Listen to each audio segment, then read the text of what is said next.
আমন্ত্রণ খেলা ভিউসে আপনাদের সঙ্গে আছি আমি আকাশ আহমেদ। শুরুতেই থাকছে শিরোনাম। আইপিএল এর নিলামে উঠলেও দল পাননি মুস্তাফিজ, রিশাদ সহ বাংলাদেশের 12 ক্রিকেটার। অ্যান্টিগা টেস্টে 181 রানে পিছিয়ে থেকেও বাংলাদেশের ইনিংস ঘোষণা। ব্যাটসম্যান বনাম বোলার, অস্ট্রেলিয়া দলে কোন্দল, কামিন্সের দাবি একদমই না। নিলামে মেগা লোকসান গ্লেন ম্যাক্সওয়েলের, অবিশ্বাস্য কম দামে ফিরলেন পাঞ্জাবে। দল পেলেন না পৃথ্বী উইলিয়ামসরা, দীপক ভুবনেশ্বর সহ দ্বিতীয় দিনে ভারতীয় পেসাররা হলেন মালামাল। এবং বোলিংয়ে জবাব দিয়ে দাপুটে পারফরমেন্সে ভারতের পার্থ জয়। শুনছিলেন শিরোনাম, এবার বিস্তারিত। আইপিএল এর নিলাম থেকে দল পাননি বাংলাদেশের তারকা বাঁহাতি পেসার মুস্তাফিজুর রহমান। গত আসরে বাংলাদেশের দ্বিতীয় প্রতিনিধি ছিলেন তিনি। চেন্নাই সুপার কিংস তাকে ভিত্তিমূল্যে দলে ভিড়িয়েছিল। যদিও আসর শেষ হবার আগেই জাতীয় দলের ক্যাম্পে ফিরতে হয়েছিল তাকে। এবারের মেগা নিলামের আগে মুস্তাফিজকে ধরে রাখেনি চেন্নাই। যদিও গুঞ্জন ছিল চেন্নাই পুনরায় তাকে নিলাম থেকে দলে নিতে পারে, কিন্তু দ্বিতীয় দিন নিলামে তার নাম উঠলেও কেনার আগ্রহ প্রকাশ করেনি কোনো দল। নিলামে তার ভিত্তিমূল্য ছিল 2 কোটি রুপি। মুস্তাফিজের মতো নিলামে নাম উঠলেও অবিকৃত থেকে গেছেন বাংলাদেশের তরুণ লেগ স্পিনার রিশাদ হোসেন। তার ভিত্তিমূল্য ছিল 75 লাখ রুপি। টি-20 লিগে লেগ স্পিনারের বেশ কদর। আইপিএল এ মূল্য দেওয়া হয় লেগ স্পিনারদের, সেজন্য ড্রাফট থেকে নিলামের তালিকায় রাখা হয়েছিল রিশাদকে, কিন্তু দল পাননি তিনি। এবারের মেগা নিলামে বাংলাদেশের 12 ক্রিকেটারের নাম ছিল। মুস্তাফিজ, রিশাদ ছাড়াও নিলামে বাংলাদেশ থেকে গুরুত্বপূর্ণ নাম হিসাবে আছেন সাকিব আল হাসান, নাহিদ রানা, তাসকিন আহমেদরা। নিলাম থেকে দল পেলে আইপিএল এর আগামী 3 মৌসুমের পুরোটা তারা খেলবেন, বোর্ড থেকে এমনই ছাড়পত্র দেওয়া হয়েছিল। তবুও কোনো ফ্রাঞ্চাইজি দলে নিল না ফিজদের। অ্যান্টিগা টেস্টের 4র্থ দিন সোমবার মাঠে নামে বাংলাদেশ ওয়েস্ট ইন্ডিজ। এখনও লাল সবুজের দল পিছিয়ে আছে 181 রানে। হাতে 1 উইকেট থাকলেও বাংলাদেশ 269 রানে ইনিংস ঘোষণা করেছে। তাসকিন 11 ও শরীফুল 5 রানে অপরাজিত ছিলেন। 4র্থ দিন 181 রানে এগিয়ে থেকে ব্যাটিং শুরু করবে ওয়েস্ট ইন্ডিজ। অল আউট ছিল সময়ের ব্যাপার, তাসকিন শরীফুল সেটি হতে দেননি। দুজনে 12 রানে জুটি করে অল আউট হওয়া থেকে বাঁচান তৃতীয় দিনে। দিন শেষে বাংলাদেশের সংগ্রহ 9 উইকেটে 269। এখনো 181 রানে পিছিয়ে লাল সবুজের দল। তাসকিন 11 ও শরীফুল 5 রানে অপরাজিত আছেন। এর আগে 40 রানে দিন শুরু করে বাংলাদেশ। নিয়মিত বিরতিতে উইকেট হারাতে থাকে সফরকারীরা। সর্বোচ্চ 53 রান করেন জাকের, 50 রান আসে মমিনুলের ব্যাট থেকে। উইন্ডিজের হয়ে সর্বোচ্চ 3 উইকেট নেন আলজারি জোসেফ। 450 রানে ইনিংস ঘোষণা করল ওয়েস্ট ইন্ডিজ। অল আউট করতে পারেনি বাংলাদেশ। সর্বোচ্চ 115 রানে অপরাজিত থাকেন জাস্টিন। 97 রান করেন লুইস ও 90 রান করেন আথানাজে। বাংলাদেশের হয়ে সর্বোচ্চ 3 উইকেট নেন হাসান, 2টি করে উইকেট নেন তাসকিন, মিরাজ। পার্থ টেস্টে অস্ট্রেলিয়ার প্রতিপক্ষ ছিল ভারত, কিন্তু অস্ট্রেলিয়ার ড্রেসিং রুমেও সম্ভবত জন্ম হয়েছে অন্য এক প্রতিপক্ষের। নাম তার কোন্দল। গুঞ্জন চলছে অস্ট্রেলিয়া দল 2টি ভাগে বিভক্ত, ব্যাটসম্যান বনাম বোলার। গুঞ্জনের উৎসটা আগে বলা যাক। পার্থ টেস্টের ফল এতক্ষণে আপনার জানা। ভারতের কাছে 295 রানে হেরেছে প্যাট কামিন্সের দল। 534 রান তাড়া করতে নেমে আজ 4র্থ দিনে অস্ট্রেলিয়া 238 রানে অল আউট হওয়ার আগে তৃতীয় দিনের খেলা শেষ করেছিল 3 উইকেটে 12 রানে। এই টেস্টে কি হতে যাচ্ছে সেটা তখনই অনেকে আন্দাজ করে নিয়েছিলেন। অস্ট্রেলিয়ার টপ অর্ডারে এই ধস নিয়ে তৃতীয় দিনের খেলা শেষে সংবাদ মাধ্যমের প্রশ্নের মুখোমুখি হয়েছিলেন পেসার জস হ্যাজেলউড। তার উত্তর থেকে অস্ট্রেলিয়া দলে কোন্দলের ধোয়া শুকে নিয়েছে সংবাদ মাধ্যম। সেখানে এক প্রশ্নের উত্তরে হ্যাজেলউড বলেছিলেন, এই প্রশ্ন আপনাকে দলের কোনো ব্যাটারকে করতে হবে। আমি এখন একটু ফুরফুরে মেজাজে আছি। ফিজিওর সহায়তা নিয়ে একটু শুশ্রূষা নিতে চাই। এখন পরবর্তী টেস্ট নিয়ে ভাবছি, দেখছি ভারতের ব্যাটারদের বিপক্ষে কি করা যায়। হ্যাজেলউড এরপর বলেছেন, আমার মনে হয় যা করা দরকার ব্যাটাররা সেই অনুযায়ী প্রস্তুতি নিচ্ছে।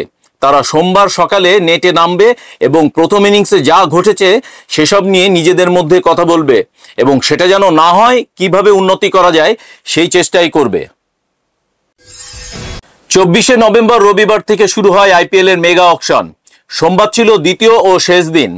সৌদি আরবের জেদ্দা শহরে বিপুল অর্থে ক্রিকেটারদের দলে সামিল করে ফ্রাঞ্চাইজিগুলো। অর্থের বৃষ্টির মাঝে বেমানান গ্লেন ম্যাক্সওয়েলের প্রাইস ট্যাগ। যবে থেকে আইপিএল খেলে আসছেন তিনি, তবে থেকেই নিলামের সর্বোচ্চ মূল্য পাওয়া তারকাদের মধ্যে প্রথম সারিতে থাকেন অস্ট্রেলীয় অলরাউন্ডার। আজ থেকে 1 যুগ আগে আইপিএল 2012-তে তিনি পেয়েছিলেন 6 কোটি টাকা। যোগ দিয়েছিলেন দিল্লিতে। তরুণ তারকাকে ওজি মিডিয়া সে সময় ডাকা শুরু করেছিল মিলিয়ন বেবি বলে।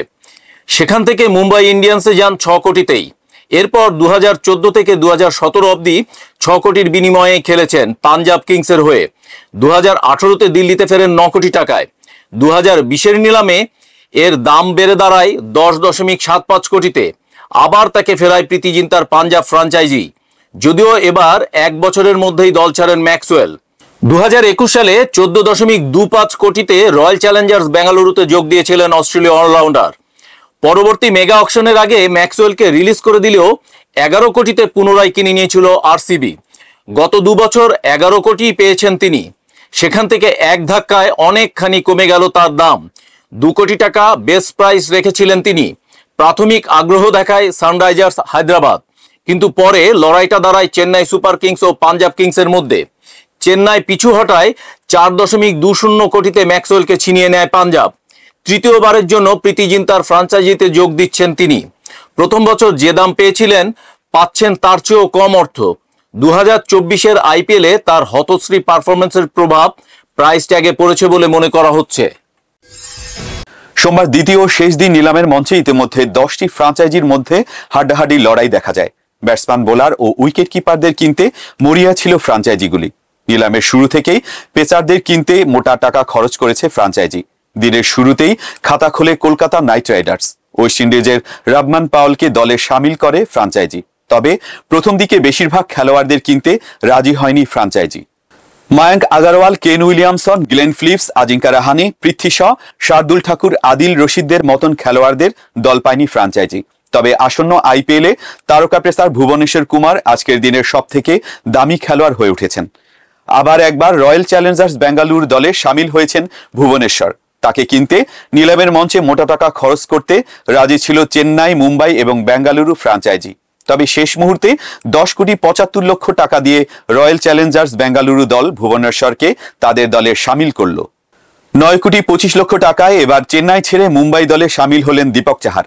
8 কোটি টাকা দাম পেয়েছেন বাংলার মুকেশ কুমার। মুকেশকে আবার একবার দিল্লি ফ্র্যাঞ্চাইজি সামিল করল। এমনকি বাংলার আকাশদীপও 8 কোটি টাকায় লখনৌ সুপার জায়ান্ট দলে সামিল হয়েছেন। অলরাউন্ডারের কথা বলতে গেলে দক্ষিণ আফ্রিকার মার্কো জেনিসন 7 কোটিতে পাঞ্জাব দলের অংশ হয়ে উঠেছেন। 5.75 কোটি টাকায় রয়্যাল চ্যালেঞ্জার্স বেঙ্গালুরু জার্সিতে দেখা যাবে কুণাল পান্ডিয়াকে এবং চলতি সময় দুর্দান্ত ফর্মে থাকা ওয়াশিংটন সুন্দরকে 3.20 কোটি টাকায় গুজরাট দল তাদের ফ্র্যাঞ্চাইজ যেতে সামিল করল।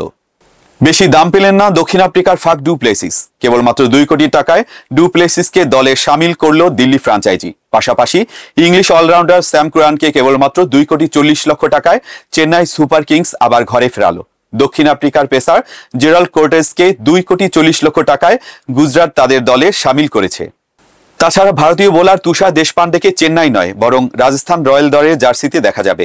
6.50 কোটি টাকায় দ্রাবিড় বাহিনীতে সামিল হলেন তুষার। দীপক চাহারকে কেনার পর মুম্বাই ইন্ডিয়ান্স আফগানি বোলার আল্লাহ গজলফারকে 4.80 কোটি টাকা ব্যয় করেছে। যদিও কলকাতা নাইট রাইডার্স আফগানি এই স্পিনারকে কিনতে মুম্বাইয়ের সঙ্গে নিলামের মঞ্চে লড়াই চালিয়েও ছিল। এর আগে অস্ট্রেলিয়া ক্রিকেট দল পার্থে কখনো টেস্ট হারেনি। বর্ডার গাভাস্কার সিরিজ শুরুর আগে এই আলোচনাটা হচ্ছিল বেশ জোরে সরেই। মাঠে নামার পর অস্ট্রেলিয়ার দাপটে সেই প্রতিচ্ছবি ফুটে উঠেছিল। ভারতকে তারা গুড়িয়ে দিয়েছিল 150 রানে। কিন্তু ভারত তো হাল ছাড়ার দল নয়, বোলিংয়ে জবাব দিল তারাও। অস্ট্রেলিয়াকে প্রথম ইনিংসে আটকে ফেলল 104 রানে। এরপর দুর্দান্ত ব্যাটিংয়ে কামব্যাকে একচ্ছত্র দাপট দেখালো। 6 উইকেটে তুলল 487 রান। যে দাপটে দ্বিতীয় ইনিংসে জবাব দেওয়ার শক্তিটাই পেল না অস্ট্রেলিয়া। 534 রানের পাহাড় সম লক্ষ্য তাড়ায় 238 রানে শেষ অস্ট্রেলিয়ার ইনিংস। প্রথম দল হিসেবে পার্থের অপটাস স্টেডিয়ামে অস্ট্রেলিয়াকে প্রথম হারের তিক্ত স্বাদ দিল ভারত। 295 রানের জয়ে 5 ম্যাচ সিরিজে ভারত এগিয়ে গেল 1-0 ব্যবধানে। অস্ট্রেলিয়ার ব্যাটসম্যানদের হতাশার দিনে কেবল মাথা তুলে লড়াই করেন ট্রেভিস হেড। বাঁহাতি ব্যাটসম্যান ভারতের বোলারদের আরও একবার ভুগিয়ে 89 রানের ইনিংস খেলেন। সেঞ্চুরি মিস করলেও ভারতের জয়কে দীর্ঘায়িত করেন তিনি। এছাড়া মার্চ 47 এবং ক্যারির ব্যাট থেকে আসে 36 রান, যা পরাজয়ের ব্যবধান কমিয়ে আনতে বড় ভূমিকা রাখে। সবার সম্মিলিত প্রচেষ্টায় অসাধারণ অর্জনে নাম লিখিয়েছে ভারত। অস্ট্রেলিয়ার বিপক্ষে এটি ভারতের দ্বিতীয় সর্বোচ্চ রানের ব্যবধানে জয়। 2008 সালে তারা মোহালিতে অস্ট্রেলিয়াকে 320 রানে হারিয়েছিল। এবারের ব্যবধান 295। এছাড়া দেশের বাইরের সব মিলিয়ে তাদের তৃতীয় সর্বোচ্চ ব্যবধানে জয়। ওয়েস্ট ইন্ডিজকে 2019 সালে 318 রানে, শ্রীলঙ্কাকে 2017 সালে 304 রানে হারিয়েছিল ভারত। একই সঙ্গে টেস্ট চ্যাম্পিয়নশিপের লড়াইয়ে ইংল্যান্ডকে ছাড়িয়ে সবচেয়ে বেশি জয় এখন ভারতের। 52 ম্যাচে তাদের জয় 31টি, ইংল্যান্ডের 62 ম্যাচে জয় 30টি। এই ছিল এখনকার মতো। খেলার আরো আপডেট জানতে চোখ রাখুন অফ স্পোর্টসের ফেসবুক পেজে এবং সাবস্ক্রাইব করুন অফ স্পোর্টসের ইউটিউব চ্যানেলে। অফ স্পোর্টসের সাথেই থাকুন।